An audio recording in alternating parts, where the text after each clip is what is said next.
clássicos, assim, o sorteio foi bom para o Vasco, ainda que tenha que decidir fora de casa contra o Vitória? Sorteio nunca é bom, né? Porque são times fortes, né?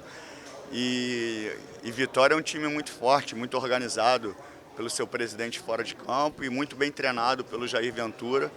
Um time que tem nos causado muitas dificuldades e a gente já sabia que qualquer time que caísse ali seria muito duro. A questão de jogar fora em casa é relativa. Eu não vou falar a minha preferência, mas eu tenho uma preferência, mas isso é muito subjetivo, mas é um duelo duríssimo, né? Não tenho o que falar. Pedrinho, tem uma questão também até que virou discussão entre a torcida sobre jogar em São Januário ou jogar no Maracanã. Você já tem uma decisão sobre isso? Vai avaliar ainda? Vai ouvir o elenco? Enfim, eu queria saber se já tem uma decisão e o que vocês vão levar em conta para tomar essa decisão, se essa decisão ainda não tiver sido tomada. Então, essa decisão, quando chega sempre nesse ponto, é uma decisão para mim sempre desportiva. Eu não levo para uma questão ao Maracanã, tem mais receita, não levo para esse lado. E como é uma questão desportiva, ela tem que passar, obviamente, por uma questão técnica, na comissão técnica e os atletas. A gente sabe que São Januário é um caldeirão, né? Tem um poder ali, uma atmosfera muito grande, mas o Maracanã também tem sido um ambiente muito agradável para os atletas. Eles têm se sentido muito confortável e o público, aí eu não estou falando de receita, eu estou falando de gente, né? De pessoas, é um público maior. Então, uma decisão que vai ser tomada em conjunto. Obviamente, agrada a uns e desagrada a outros, mas a nossa intenção não é desagradar ninguém. É agradar todo mundo, mas não dá para agradar todo mundo. A gente vai tomar a melhor decisão para que o Vasco consiga um bom resultado. Presidente, o Vasco segue ativo no mercado depois de finalizar agora o Colídio e o Sousa pela burocracia. Acredito que não vai dar para jogar na Sul-Americana ainda. Mas Diego Carlos e Brian Rodrigues são dois nomes que interessam o Vasco, que negociam com o clube? Os dois interessam, o Brian mais difícil pelos valores, né?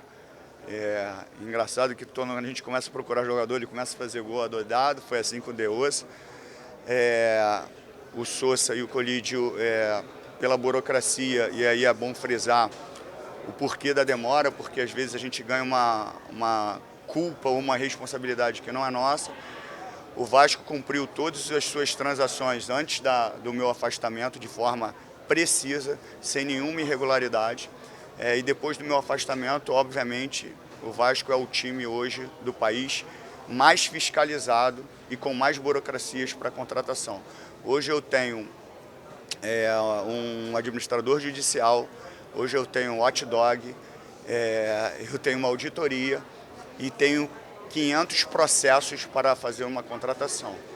Então isso deveria, para os times no qual eu estou buscando os atletas, deveria ser uma segurança para eles, porque o time que tem que honrar tudo, como eu sempre honrei desde o primeiro dia que eu entrei, antes de eu ser afastado, é o time que mais tem que cumprir para que não haja problema nenhum com a justiça. E às vezes o que se acontece é o contrário. Acontece uma insegurança dos times com o qual eu estou buscando os jogadores, e aí eles exigem milhares de coisas, e isso vai criando uma burocracia pelo processo que aconteceu comigo. E é um processo que me incomoda, não esse processo de ser fiscalizado, foi como eu falei já, obviamente, para a juíza. Quanto mais pessoas estiverem fiscalizando o meu trabalho, para mim é melhor. Eu não preciso só de um hot dog, pode botar 2, 3, pode botar um canil inteiro lá, que para mim é a melhor coisa do mundo, porque eu quero ser fiscalizado pelo trabalho que eu faço, que isso só vai valorizar o que acontece ali dentro. Só que foram criadas diversas burocracias e com isso a demora. Tá? Por isso a demora das negociações. Não é uma demora por incompetência de A, B ou C, é uma demora pelo processo que foi criado devido ao afastamento. E a gente vai em busca de jogadores ainda para tentar fazer uma janela ainda para finalizar com um elenco completo. Também tem interesse nele. Ô Pedrinho, faltou um assunto só que a gente combinou de ser um pouco mais rapidinho em relação à SAF. Tem bastante tempo que a gente não ouve você conversar, só que a gente vê muitas notícias surgindo, a gente vê que parece nos bastidores tem algum movimento de Flamengo em algum momento tentando complicar alguma coisa. O seu afastamento, a sensação que nos dá também é que atrasou um pouco isso, e agora a gente ouve dizer que a SAF viria só a partir do ano que vem. Se você puder passar um panorama trazendo esses aspectos. Tá, eu vou te passar em que momento nós estamos. Essa resposta é boa porque ela eu acho que vai matar tudo, né? Assim, eu tive um longo período de negociação com o investidor, um período significativo entre indas e vindas. Nós chegamos num acordo de investimento com condições que precisam de alguns processos a serem finalizados. Dentre eles, um acordo com a 777, que está muito bem encaminhado, e o processo de competitividade. Próximo passo para o processo de competitividade. A gente envia para a juíza um pedido para a abertura de um processo de competitividade. Ela determina para o administrador judicial um edital do processo de competitividade. Ela autoriza esse processo e aí vai se iniciar, obviamente, o processo todo para um processo de competitividade entre possíveis novos investidores, terceiros. Partindo do dia que for inaugurado o processo de competitividade, ela vai estipular um prazo determinado de quantos dias vai ficar em aberto. E aí a gente parte com uma base de valor. A base de valor é a proposta que o Vasco tem do Marcos Lamáquia, que a gente chama de stalking horse, que é correndo atrás do cavalo, que é uma proposta base e mínima.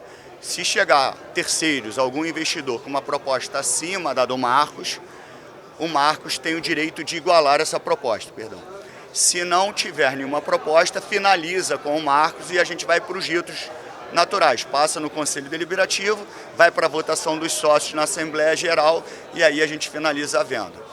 Eu acredito, eu quero que aconteça o mais rápido possível, quero que aconteça antes, bem antes do final do ano, mas está tudo muito bem encaminhado dentro de uma normalidade. Agora, se tratando de Vasco da Gama, você sabe tanto quanto eu, pode surgir alguma coisa do nada, um imprevisto e bagunçar tudo. Mas dentro da normalidade, nós estamos seguindo à risca tudo o que é pedido pela Justiça, tudo que é pedido pela CBF com relação a conflito de interesses, que não cai nem na questão do fair play financeiro, cai na questão de conflito de interesses. A gente está seguindo à risca todos os processos. E os que falam besteira sem saber, eles são contraditórios, porque a própria história não só de vida, mas de gestão deles, cai em contradição com o que eles falam. Então eles têm que se preocupar com os clubes deles e não se preocupar com o Vasco, porque o Vasco já tem muito problema. E eu tenho muito problema para cuidar, para ficar dando ouvido para presidente que quer se meter em coisas que não são do seu clube. E eu estou falando diretamente para o BAP, que ele tem uma paixão louca pelo Vasco, eu estou começando a achar que ele é vascaíno. Obrigada.